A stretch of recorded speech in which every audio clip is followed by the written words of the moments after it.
sorellona carica e Sara in fondo che è stata invitata perché il proprietario del ristorante qua accanto ci ha visto caricare la moto sotto al sole e ci ha detto: prima di ripartire rifocillatevi con un po' d'acqua. Questo sta a testimoniare che in ogni paese la differenza sono le persone a farla. Qualche volta sono anche i motociclisti a farla, qualche volta, non sempre. Infatti anche lui ha una Yamaha R6, vedendo una moto si è, diciamo, intenerito. Ciao, ciao. Eccolo qua, è lui. Grazie. Enjoy. Thank you. Thank you. Un ultimo saluto alla parte dell'isola di Rab con i suoi ospiti in gran parte tedeschi ancora molto presenti. Isola molto tranquilla, molto frequentata. E l'isola non è grande perché nonostante ci troviamo al centro, da qua al nord sono solo 13 km. L'idea è quella di andare alla ricerca della spiaggia sabbiosa più grande dell'isola.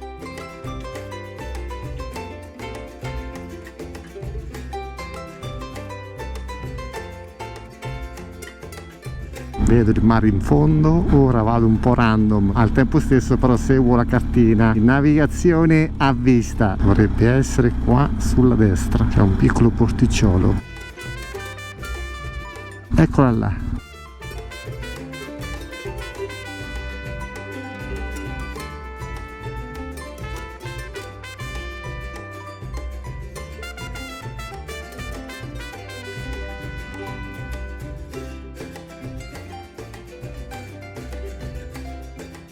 Ridiscesi sulla terra, ora attraversiamo tutta l'isola per andare a prendere il traghetto. Bisogna riconoscere che noi dall'altra parte dell'Adriatico siamo abituati a una limpidezza dell'acqua differente, purtroppo. Quindi c'è da chiedersi se nella parte alta dell'Adriatico italiano e nella parte centrale, la nostra, è stato commesso qualche errore. Sicuramente anche le industrie nel corso della storia hanno fatto la differenza. Questo purtroppo è il prezzo da pagare per la natura. Noi siamo molti di più e di conseguenza i servizi sono maggiori. Arrivati al porto andiamo a fare il ticket per tornare sulla terraferma.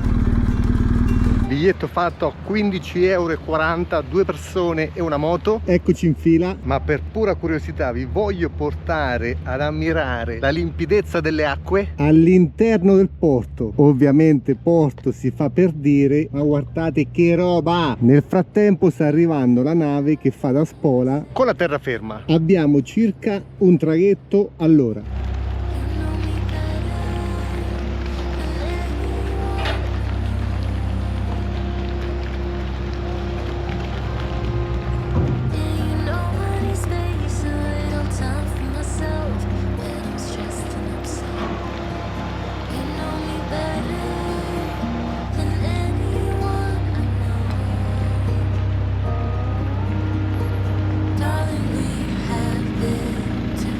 Velocità di esecuzione tipo i traghetti in Norvegia sui fiordi.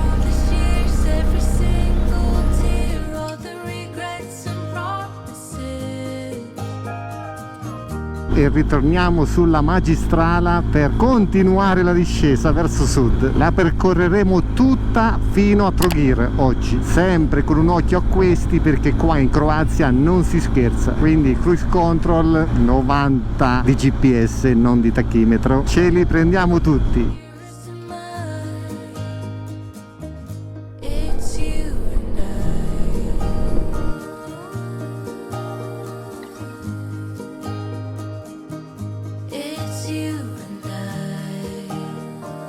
I 90 non sono tanti, ma ci sono delle curve che a 90 all'ora comunque devi buttare giù la moto e prenderle in sicurezza, tipo questa. Guardate questa.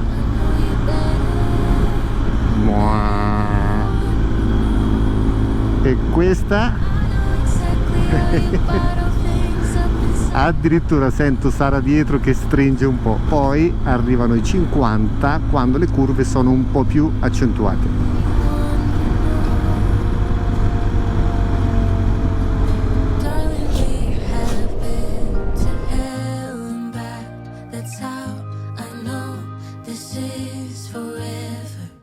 Abbiamo visto l'indicazione di un ristorantino by the sea sul mare, amico dei motociclisti, viene sempre riportata la moto a simbolo, dovrebbe essere da questo lato.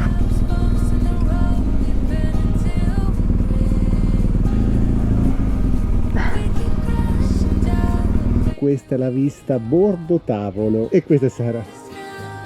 Il posto promette bene, ma prima assaggiamo. Piano, piano, piano, piano, mamma mia! Già in pole position.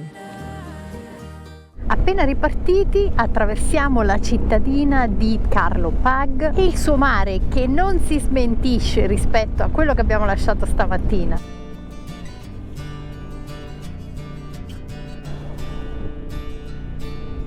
Un'info importante per chi non conosce la Croazia, soprattutto negli ultimi anni: abbiamo mangiato bene, però 5 euro per una bottiglia di acqua di plastica da 1 litro, di solito quando ce la servono è in vetro e chiudiamo un occhio, però in plastica un po' meno. Io l'occhio glielo chiuderei, no? Chiudiamo un occhio. Stiamo notando prezzi esorbitanti Sia per le strutture che per il cibo. Mi sono divertita a vedere in questo periodo a quanto sarebbe ammontato un soggiorno a Venezia e diciamo che in certi casi, nonostante le strutture siano meno lussuose, il prezzo è più alto qui in Croazia. Sto parlando di città come Dubrovnik, Trogir. Ora però inizia il tratto più bello da fare in moto, sempre parallelo al mare.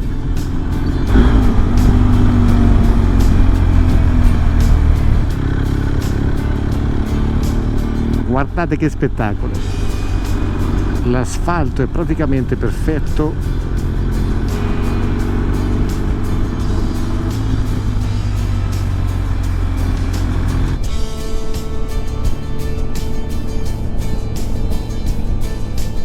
La costa dalmata in tutta la sua maestosità.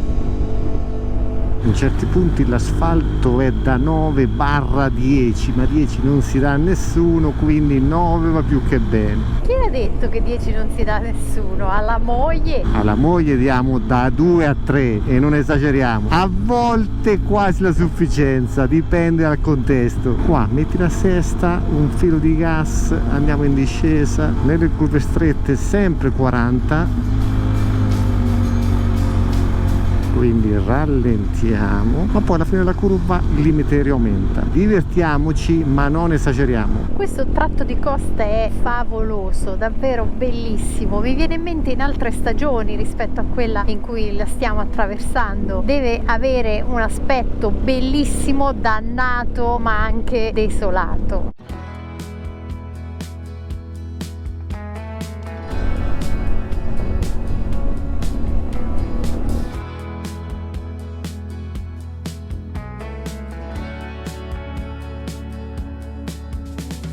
E se guardate sulla cartina, per un pezzettino abbiamo lasciato la costa e ci siamo spostati in Sardegna con un nuraghe che in realtà nuraghe non è, ma sembra più una torre di avvistamento. E vabbè. Ecco come si presenta all'interno della Dalmazia.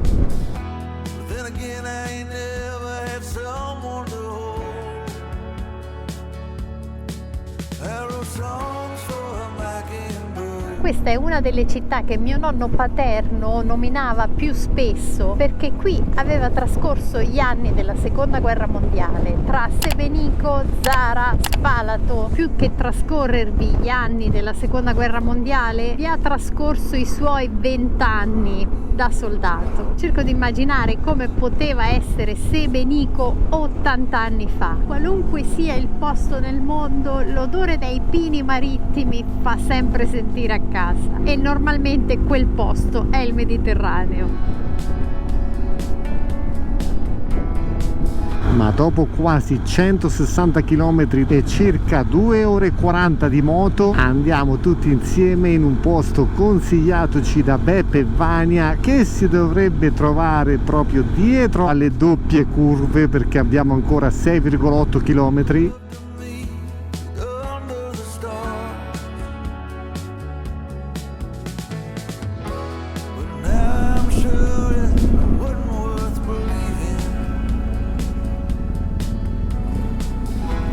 Comunque andiamo tutti insieme a vedere l'acqua. Guardate, là in fondo ci sono le due lingue che praticamente quasi si toccano.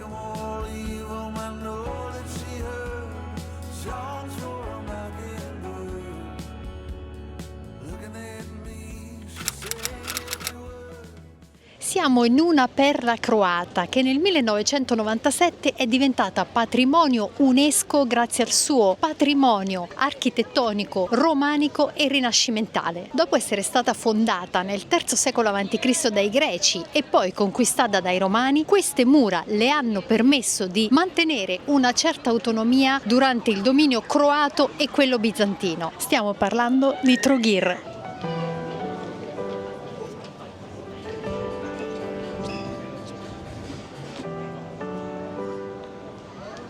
Nel XIII secolo iniziò a fiorire l'arte e l'architettura e quando Venezia comprò la Dalmazia nel 1409 la città si rifiutò di sottomettersi al suo dominio.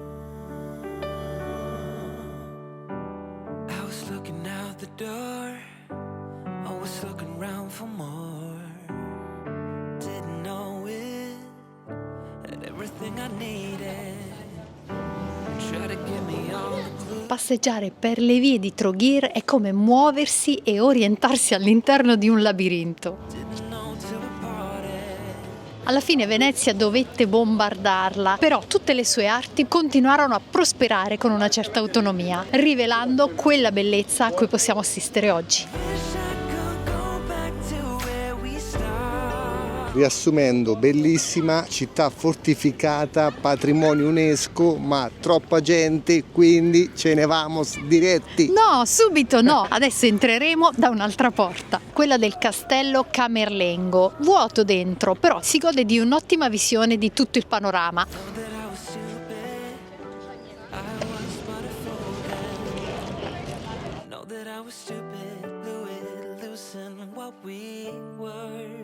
Al calar del sole 5 km per tornare in struttura perché, cosa che non vi abbiamo detto, qua in Croazia costa tutto tantissimo. Per quanto siamo a metà settembre, le strutture all'interno di Trogir erano improponibili. Si potrebbe prendere l'autobus o il taxi, però noi ne approfittiamo per muoverci un po', abbiamo attivato le motofette all'andata e le manteniamo tali al ritorno.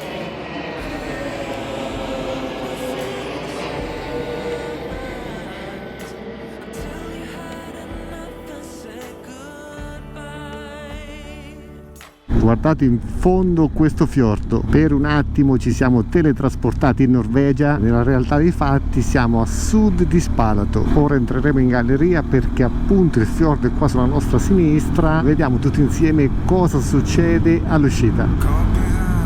Ma spettacolo! Il blu cobalto del mare dove si gettano i paesini proprio sulla costa che diventa turchese sulle rive e alle spalle le imponenti e splendide Alpi Dinariche. Buongiorno dalla regione di Dubrovnik, sud della Croazia. Stiamo percorrendo come al solito la Jadranska Magistrala, la strada costiera principale maestra che scorre lungo tutto il litorale adriatico croato. Il delta del Narenta o Neretva.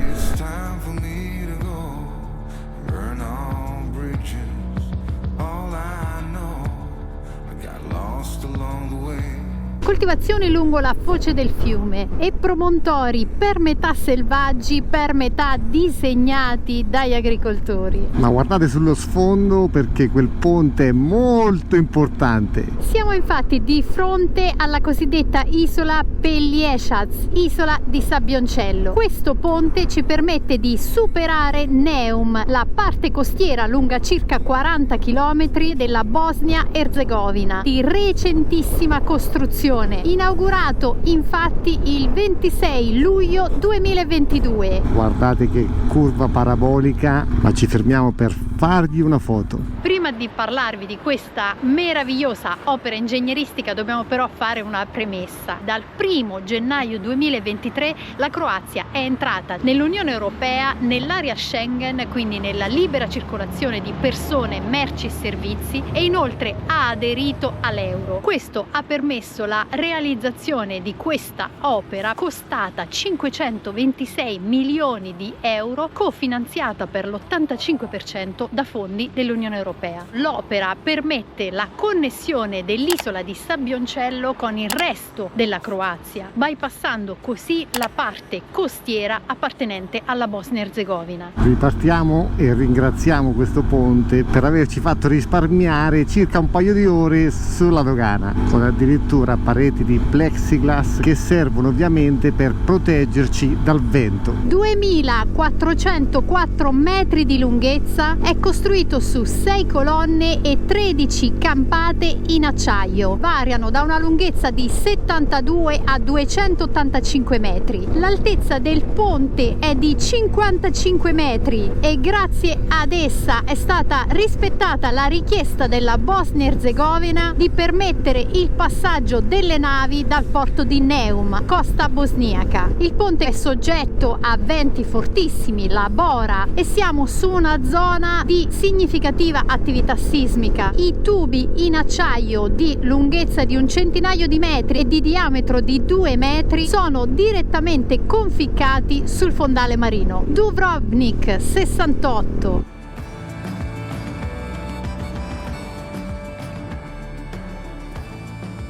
E a 20 km da Dubrovnik, guardate che spettacolo!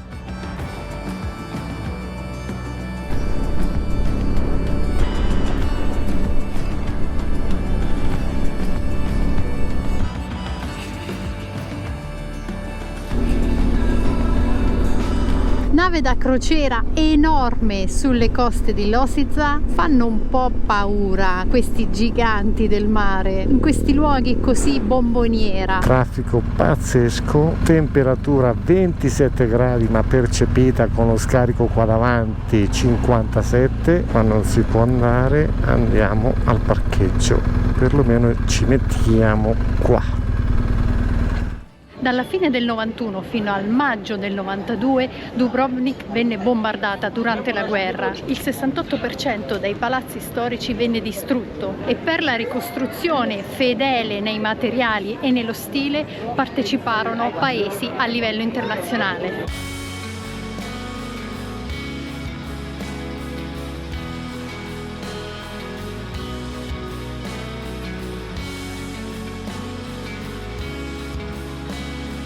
È considerata la città più costosa e noi ce ne siamo accorti, tanto che abbiamo deciso di non pernottare in città. Fondata prima dai Greci e poi conquistata dai Romani sotto il nome di Epidauro, inizia la sua storia quando gli Slavi la invadono e i cittadini si rifugiano nell'isoletta di fronte, la cosiddetta Ragusa, dando inizio alla storia di Dubrovnik, che deve il suo nome alla presenza massiccia di piante di querce che in croato si chiamano Dubrova. Le due parti della città, l'isola e la terraferma, vennero fuse e il canale interrato, così da creare una città unica. Circondata da splendide mura, la torre Minceta a pianta circolare difendeva la parte settentrionale della città dalle invasioni via terra. Porta Pile, costruita nel 1537, è l'ingresso più frequentato della città, che conduce alla magnifica via principale, Stradun, pedonale e lastricata, dove si affacciano eleganti palazzi barocchi, negozi, ristoranti, caffè e monumenti storici. La città è uno splendore, il suo bianco è accecante per gli occhi, come la sua bellezza. Vi presentiamo Dubrovnik dall'alto, un dedalo di viuzze tra i più belli che abbiamo visto.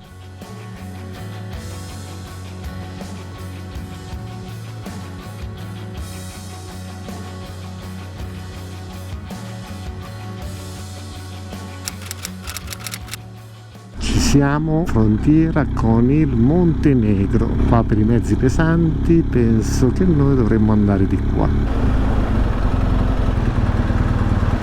Primo controllo andato, non ci hanno chiesto nulla, ci hanno detto di proseguire. Se la matematica non è un'opinione, dovremmo trovare la dogana di ingresso per il Montenegro. Per chi ci segue da tempo sa benissimo che siamo abituati a molto ma molto peggio. Siamo entrati in Montenegro nel 2018, ora vediamo se ci sono differenze, anche se sono passati talmente tanti anni che non ricordo nada. Appena superato il controllo per il Montenegro hanno messo solo il timbro sul passaporto, l'assicurazione per la moto ce l'abbiamo perché è compresa nella carta verde, quindi benvenuti in Montenegro. E non ci rimane che raggiungere la cosiddetta Cattaro. Arriveremo alle 7 di sera, quindi al calar del sole, come diciamo sempre, nel momento più bello della giornata, con un cielo altrettanto pazzesco. Info importante, dalla frontiera sono 46 km per arrivare a Cattaro, un'ora di tempo, e per la precisione, se guardate nella cartina, queste sono le bocche di Cattaro. Palazzi in costruzione in questa zona del litorale montenegrino, area in evidente espansione turistica. Abbiamo davanti le bocche di Cattaro, la terra giù in fondo infatti si restringe creando un passaggio stretto nel quale Kotor è deliziosamente protetta.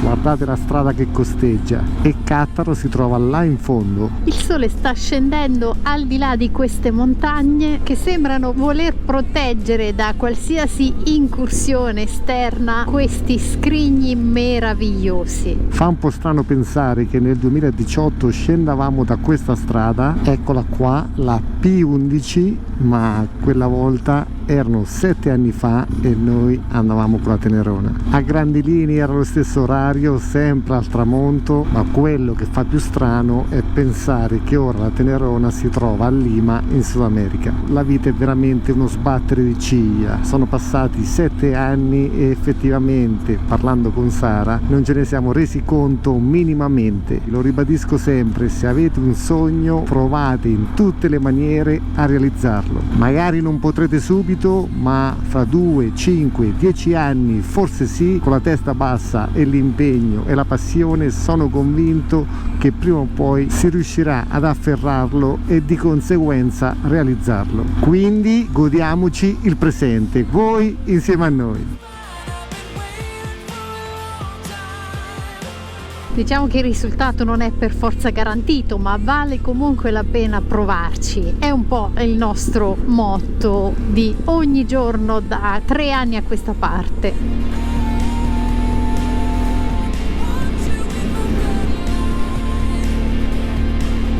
Ho fatto male i conti perché sono le 19:02, il sole è già tramontato. Questo a causa delle imponenti montagne che appunto circondano l'intera baia. Quindi ora spegniamo la luce.